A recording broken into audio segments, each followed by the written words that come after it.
आपको लगता है कर्ण महाभारत का सबसे बेचारा हीरो था, तो शायद आपने वेद व्यास की महाभारत नहीं पढ़ी, क्योंकि असली महाभारत का सबसे डार्क कैरेक्टर कर्ण ही है।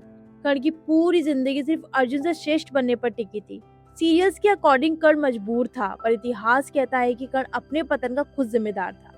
जब लाक्षागृह ग्रह में पांडव और उनकी मां को जिंदा जलाने की प्लानिंग चल रही थी, तब यही महान दानवीर कर्ण दुर्योधन के साथ जश्न मना रहा था। ऐसा इंसान जो एक पूरी फैमिली को जिंदा जलाने में साथ दे, वो महान कैसे हो सकता है?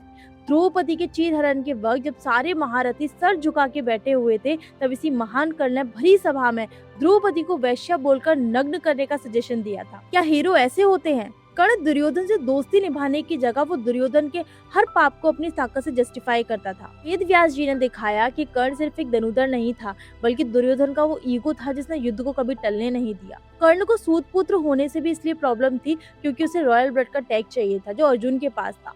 अंग देश का राजा बनने के बाद वो सूत से अंगराज तो बन गया, लेकिन उसके अंदर की नफरत कभी खत्म नहीं हुई, क्योंकि उसे इक्वालिटी नहीं, अर्जुन से बदला चाहिए था। सीरियल ने सूत को दलित या लो कास्ट से जोड़ दिया है, लेकिन महाभारत काल में सूत एक हाई स्टेटस कम्युनिटी थी।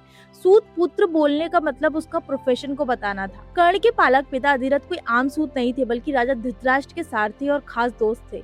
इसलिए ना वो बेचारा था और ना ही महान, क्योंकि उसी ने 16 साल के निहत्थे अभिमन्यु को पीछे से वार करके मारा था। तब कहाँ गई थी उसकी युद्ध की मर्यादा और धर्म?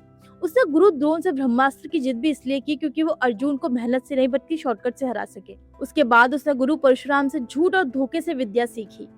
कर्ण को दानवीर कहा गया, लेकिन महाभारत में कर्ण का दान एक कार्मिक इंश्योरेंस था, ताकि वो अपने पापों का हिसाब बराबर कर सके। कर्ण अगर सोना देने की जगह सही वक्त पर सही स्टैंड लेता, तो शायद टीवी की जगह वो असल जिंदगी में महान कहलाता। कर्ण के बारे में और फैक्ट जानने के लिए आप हमारी ई बुक पढ़ सकते हैं। कमेंट में बुक टाइप करें और डिटेल्स आपको डीएम में मिल जाएंगी।